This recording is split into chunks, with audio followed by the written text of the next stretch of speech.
Como vai? Muito bem, tudo bem. Há quanto tempo atrás você veio aqui? 1 ano, 2 anos atrás, acho 2 anos. Eu tenho uma memória péssima para tempo. Bom, eu também, por isso eu perguntei, mas eu tenho quase certeza que foi há mais de 2 anos. Daqui a pouco eu vou saber aqui. O Lama Michel, para quem não viu a sua entrevista, eu queria que você desse uma resumida. Como é que você não é que se transformou, mas foi escolhido, né? Tá.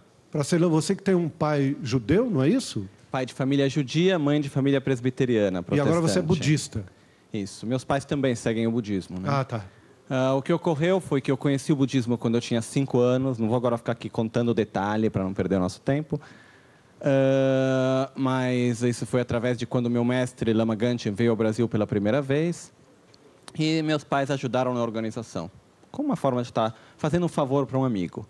E da primeira vez que eu vi ele, eu gostei muito. Eu tinha 5 anos. E depois disso, fomos mantendo um contato. Os meus pais abriram um dos primeiros centros de meditação no Brasil.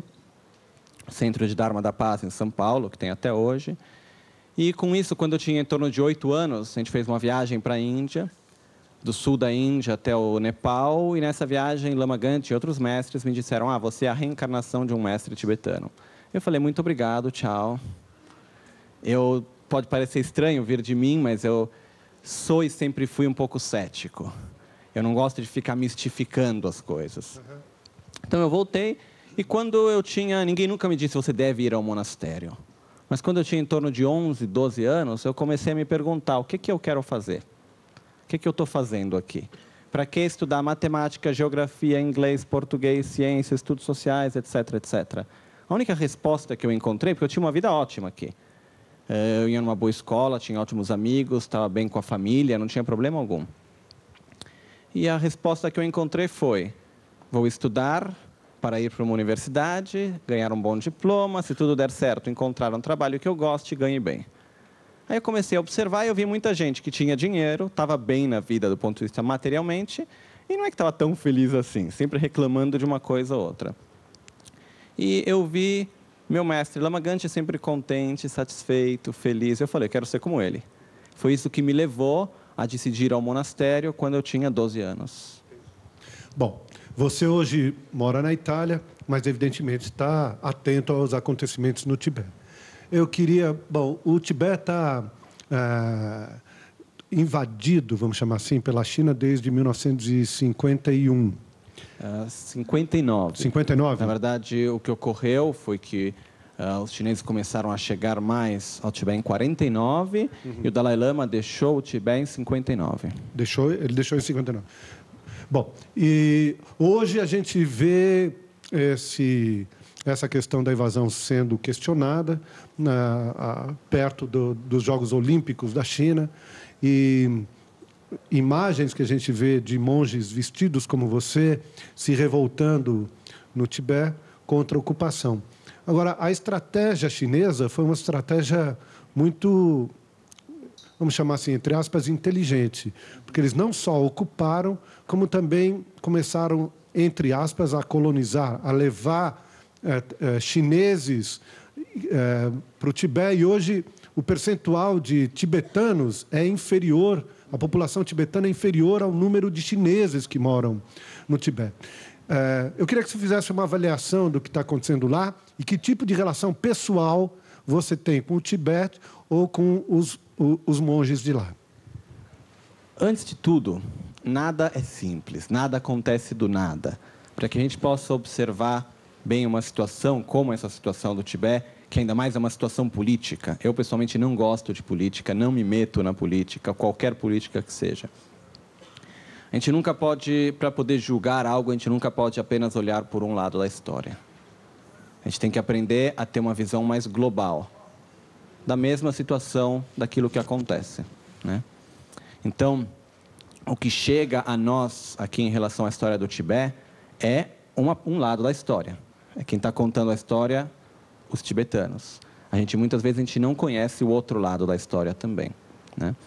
Então, o que ocorre é que, sim, os chineses entraram no Tibete, mas também que não é que antes de 59 o Tibete fosse o lugar mais maravilhoso do mundo, como muitas vezes acaba se passando, Shangri-La e coisas assim.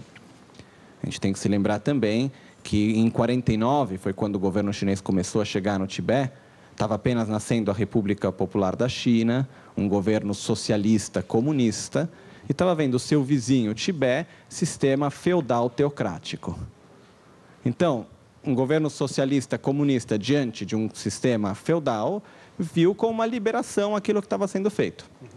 Então, desse ponto de vista, o Tibete deixou de ser um sistema feudal.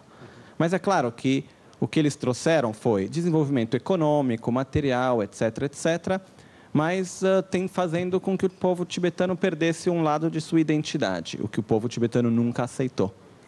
Então, é toda uma situação muito complexa. E dentro de toda essa situação também, o que a gente não deve esquecer é que todos os outros países do Ocidente que dão suporte e ajuda para qualquer outro país têm uma própria agenda pessoal dentro disso.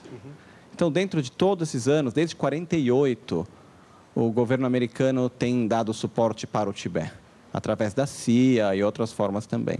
Então, toda a imagem como chega a nós, aqui no Ocidente, e toda como acaba se desencadeando a relação Tibete-China, etc., dentro de tudo isso, tem uma boa parte de política dos Estados Unidos e de outros países também.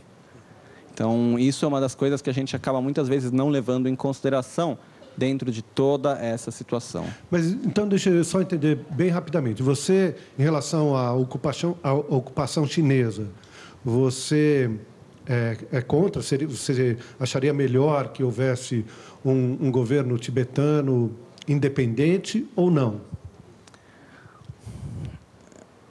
Quando a gente coloca diante de uma frase a palavra se algo fosse assim, etc., etc., eu diria sim. Dentro da situação como funciona hoje em dia o Tibete, dentro da realidade, quando eu ouvi pouco tempo atrás uma entrevista na CNN, que foi feita com Sua Santidade o Dalai Lama, perguntaram para o Dalai Lama, você não quer mais a liberdade, né? O Dalai Lama disse, não, eu quero autonomia. Isso.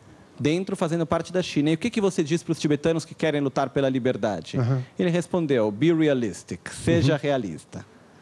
Ou seja, o que eu preferiria hoje? Eu preferiria uma sociedade na qual tem harmonia, as pessoas têm liberdade de praticar e viver da forma como elas bem entendem, no qual materialmente as pessoas vivam bem, no qual não exista corrupção, etc. A mesma coisa que eu desejaria para qualquer outro lugar do mundo. Mas eu não sei se a administração tibetana seria a solução para isso. Porque o tibetano é um ser humano como o chinês, o brasileiro, o americano, onde tem desejo, aversão, raiva, corrupção e assim por diante. Então, acho que isso não seria a solução para um país feliz. Muito bem. Quem gostaria de falar com o Lama Michel, por favor? Quando você se converte ao budismo, você tem que deixar de lado suas relações sexuais, tudo também? Antes de tudo, não existe o conceito de se converter ao budismo, né? O budismo, não existe proselitismo no budismo, é uma filosofia de vida. O budismo em si não tem nada contra o sexo, como o budismo. O que ocorre é que, no meu caso pessoal, isso não é um fato de ser ou não budista, eu escolhi seguir a vida monástica. Então, existem 5 votos básicos, que não é que todo budista é obrigado a ter eles, mas é possível ter, que é não roubar, não matar, não mentir, não tomar substâncias que tirem a clareza da mente, como álcool e drogas, e não ter uma conduta sexual errônea ou não ter relacionamentos sexuais. Para os leigos é não ter uma conduta sexual errônea e para um monge é não ter uma conduta sexual. Então isso foi uma escolha minha pessoal, mas isso não é algo que seja vinculado à prática budista necessariamente. Ah, bacana. Fora os 2 últimos ali, que é não beber, não se drogar, não fazer sexo, o resto dá para a maioria praticar assim. Pode tirar o... Não mentir já é um pouco mais difícil, né? Não roubar já é uma obrigação, né? Bom, para terminar, eu queria que você falasse um pouco da fundação que você tem, que não é ligada necessariamente ao monastério, né? O budismo, como eu coloquei antes, ele não tem o proselitismo, não tem o princípio de proselitismo, e por essa razão a gente tem o Centro de Dharma da Paz, no qual nós estamos de braços abertos para quem quiser vir receber e aprender algo sobre o budismo. Mas isso não tira o fato de a gente ter que ter uma responsabilidade social dentro da sociedade na qual a gente vive. Por essa razão, seguindo os conselhos de Lama Gangchen, a gente fundou, ano passado, foi feita uma fundação chamada Fundação Lama Gangchen para a Cultura de Paz, para que a gente possa estar fazendo trabalhos sociais no meio do meio ambiente, social com comunidades carentes, junto com o ponto de vista de saúde, cultura, para uma cultura de paz. Porque a gente acaba vivendo numa cultura hoje em dia, com uma cultura geral, que ela é baseada na violência, ela é baseada no ganho pessoal. A gente vive dentro do que eu chamo de uma ilusão materialista. A gente vive num mundo no qual a gente acredita que tudo vai ser possível, o bem-estar e a felicidade, através de um bem-estar material, o que não é real por nada.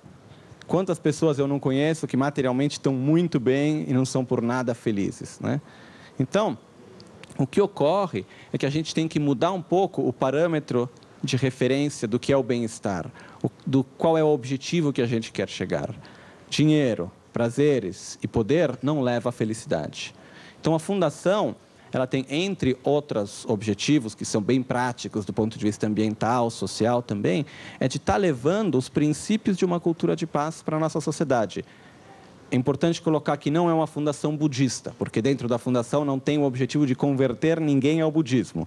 Ela se baseia nos princípios da filosofia budista para estar levando um serviço para a sociedade na qual a gente está. Ela acabou de começar, e como é o nome? Ainda. Fundação Lama Gangchen para a Cultura de Paz. Ok. Tem um site? Estamos fazendo ele. Ainda não, a gente está bem no comecinho ainda, mas daqui uns 2 meses vai estar no ar. Tá bom. Queria agradecer muito você ter vindo aqui. Você está morando na Itália agora, né? Isso. Boa sorte. Posso dizer uma coisinha só, claro, pessoal? Por favor. Não, eu gostaria de dizer só uma coisa para todos, assim, de coração mesmo. Vendo que, mas eu acho que todos têm mais ou menos a minha idade. Eu estou com 26 anos, né? Um pouco menos. Um pouco menos. A vida, por um lado, ela não é muito longa, tá? A gente pode parecer que a gente tem muito tempo pela frente, mas não é o que acaba acontecendo, não. Se eu dissesse para vocês tudo aquilo que eu gostaria de ter feito e não fiz, mas não tipo, gostaria de ter ido para a Lua e não fui. Coisas onde eu tinha todas as condições e acabei não fazendo. Então, eu gostaria de lembrar de um provérbio de um mestre tibetano chamado Kundan Champelian, que disse, vou dizer em tibetano porque ele é bonito. Chego samne nishu son, majun samne nishu son, aka samne nishu son, detarngane longor rukchulong misetom pasebe namdarin. Quer dizer, pensando em fazer, se passaram 20 anos. Não consegui, se passaram 20 anos. Ai, por que não fiz, se passaram 20 anos. Assim se passaram 60 anos, essa é a biografia de uma vida vazia. Então, se quisermos fazer algo, começamos hoje, não amanhã. Para nós e para a sociedade. Muito bom, muito obrigado, Michel. Muito obrigado mesmo. Boa viagem. Obrigado, viu? Obrigado a todos. Aplausos aqui. Tá bom, obrigado. Bom, agora, Beto, Marcelo, Rodolfo, Gabriel, Pedro, Cachorro Grande.